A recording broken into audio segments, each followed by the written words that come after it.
Hello everybody, welcome to the Helios 300 2020 model review video. The configuration that I'm going to review today is Intel i7-10750H processor, NVIDIA RTX 2060 graphic card, 16 GB RAM, 512 GB SSD, 144Hz IPS 1080p display, Wi-Fi 6 and 59-watt battery. Now before we begin, it is important that you guys know that I'll just review this laptop based on my usage over a week and my opinion of the pros and the cons, which I explained at the end of the video. You can use that to know if you should buy this laptop or not. Now to begin with, you can open the laptop with one hand. This speaks of rigidity and a well-designed hinge mechanism. The lid of the laptop has the Predator logo, but the Predator text is missing, which in my opinion is a good move by Acer that allows you to carry your laptop into more formal environments, and the side has a blue decal to it. It looks good. And of course, the logo lights up when you switch on the laptop. Now on the back side of the laptop, below the lids on both the sides, there are these thermal vents. One of them is for the CPU and the other one is for the GPU. I'm going to show you in this video the inside and the back side of the laptop so you can see how they're connected. Now these are the outlets that really help to keep the laptop cool. This is part of the thermal design that this series is known for, and this is one of the plus points. Again, on the front side of the laptop, right above the keyboard, there are vents to let the air in and out, although this is mostly for the air to come in, and you can still feel slightly hot when you place your hand there, but this is a good move, and compared to the last year model, I think this is an improvement because last year there were no vents above the keyboard. Now on the left side of the laptop, you can still see more thermal vents to let the hot air out. You can also see the Kensington lock, the Ethernet port, and two USB-A ports along with an input for the headphone as well as the mic. On the right side of the laptop, more thermal vents to let the hot air out, USB Type-C, USB Type-A, HDMI, and a mini display port. This is the same as last year. So here guys, as you can see, that's a 59-watt battery, gives you about 4 to 5 hours depending on the screen brightness and what you're doing with it. Make sure to check out the pros and cons part of this video where I will cover this. And to the left of the battery, you can see the hard drive.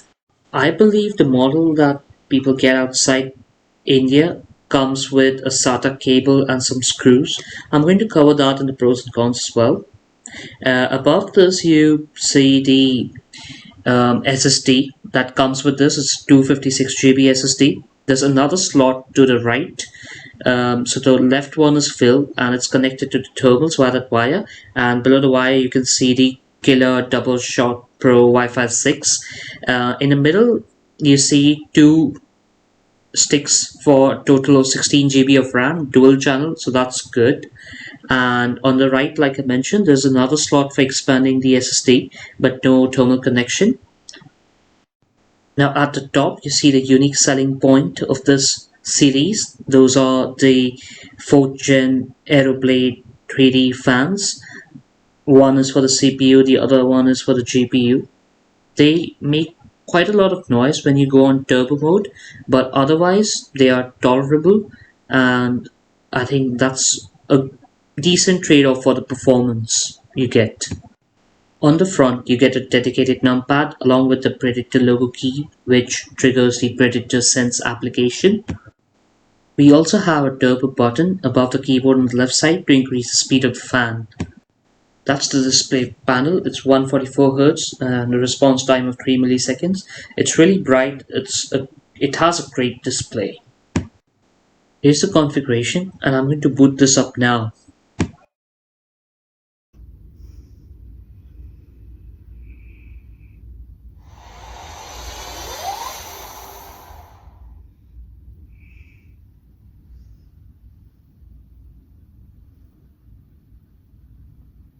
The boot time is really quick. Okay, so here's the Predator Sense app where on the home you can see the CPU, GPU and the system temperature respectively. I'm going to place my mobile really close. The noise is not so bad, but just hear it out.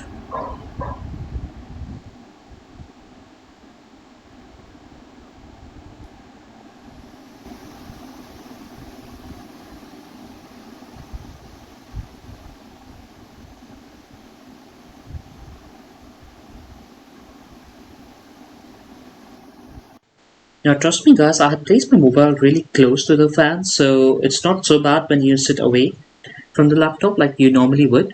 And the fans are max settings, so you can see that the temperature on the home screen, the CPU temperature is pretty high. I think a lot of factors play their role. This fan is really blowing out air like at a very high pace, whereas the other one is not because the GPU is idle. I'm not playing any games or no GPU intensive task is going on, but the ambient temperature and a lot of other factors play their role in this. So I'm going to switch off the turbo mode now. The fans come back to the normal speed. I also go to auto mode, and there's a custom option as well where you can change the CPU and GPU fan settings the way you want. You can move the slider if they are at the default position. Remember, this is as good as the auto option, so nothing to be done there. And the cool boost technology on the top left, that's only available when auto mode is selected, not otherwise, so keep that in mind. Limited options, but you can play with them to your advantage. Now remember guys that this RTX 2060 is a 90 watt version. More about that at the end of the video in the cons section. So the GPU overclocking, normal and fast, the GPU is only up to 80 watts usually. In extreme it goes from 80 to 90 watts. That's also the turbo mode. So it's idle right now, but here is where you see the core clock increasing. Post the max it goes into turbo mode. I just have a keyboard profile here that's power efficient. It switches off lighting just to save some battery. Next we'll have a look at the different keyboard lighting effects that we have. Let's take a look at the keyboard lighting effects. So this is a customized effect I'm using. As part of the Predator Sense, there's an option to change the lighting and you can create different lighting profiles. I created this one, and I created third one as well. So once you click on add new profile, you get to enter a name, and once you enter name you can select colors at the bottom, and you can also access all your profiles through the profile manager. So there are options to import, export, delete. So this is where you can manage all your profiles, and it's as simple as putting a name and selecting the colors. If you want a dynamic profile, there are these 5 patterns. So we've got the shifting pattern right now, which where the lighting goes from right to left, and you can change the direction from left to right, so it goes the other way. And let's have a look at, you can also change the speed and the color. Now let's have a look at one of the other patterns here. That's the neon pattern. So in this, the default neon pattern is the light goes from red, green, blue, so RGB neon color. And breathing, that's another light effects given by Acer. In this you see the lights come up slowly and then go out and then come up. It's like a breath. Okay, so the next one is wave effect, where the lighting flows like water. There's no particular direction as such, right to left. It's just a mixture of that. And then there's zoom, where let's have a look at that. So this is zoom. Light seems to flow outwards from the middle. So these are the 5 preset light effects under dynamic, and of course there's static, which seems to be more battery friendly. The keyboard is divided into 4 zones. You can change the color for each of the zones, and as you can see you have a complete color gamut. So this is the color gamut I have selected, and you can of course set timeout for the keyboard. So let's quickly have a look at how each zone looks without color. So that's zone 1 right there, that's without the lights. This is zone 2, and this is zone 3. So if zone 2 and zone 3 are switched off, it's not so obvious because the other zones are too bright, and that's zone 4, the numpad. But you can set the brightness as well on the top right below the profile manager.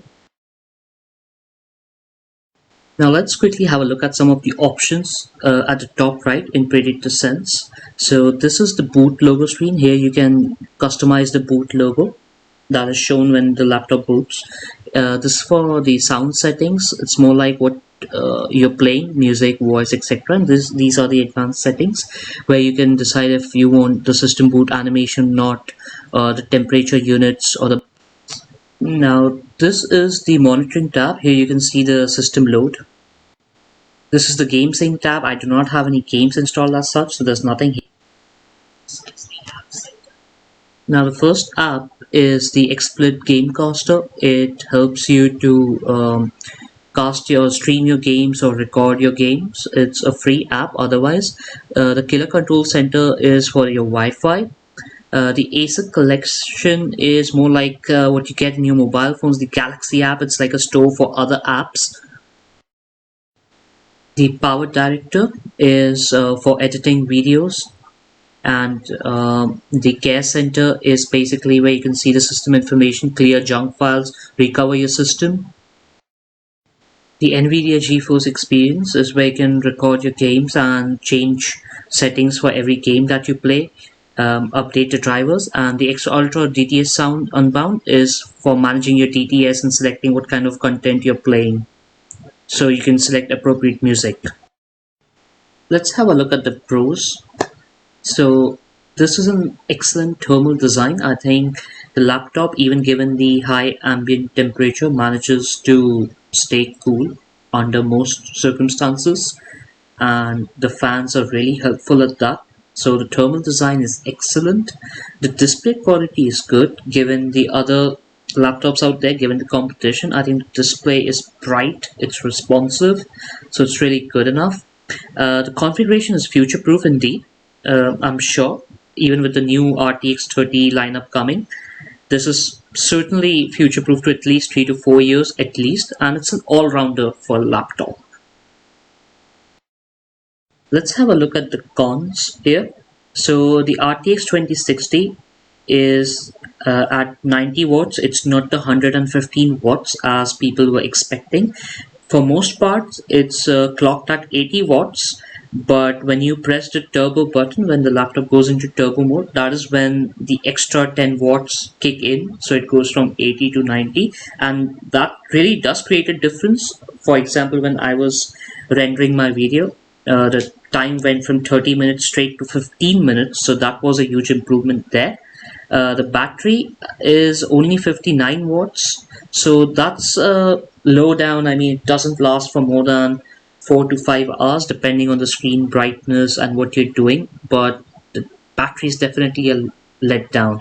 Now this laptop is expensive in India. When you look at the US prices and convert it directly, it's for around 80,000, but for whatever reasons, custom duty, taxes, it's expensive. There are certain items that are missing, like if you watch my unbox video, the laptop sleeve is missing, and the SATA cable that other people get in the other countries is also missing here.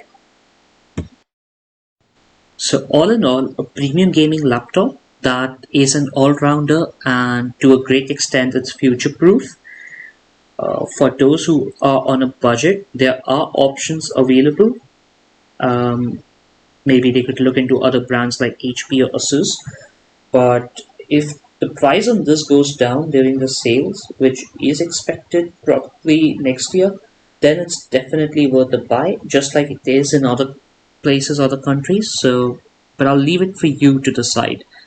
I've shared the pros and the cons on this laptop, so it's your decision. Let me know in the comments box what you think, or if you have any questions, I'll be happy to answer them. Until then, bye, take care.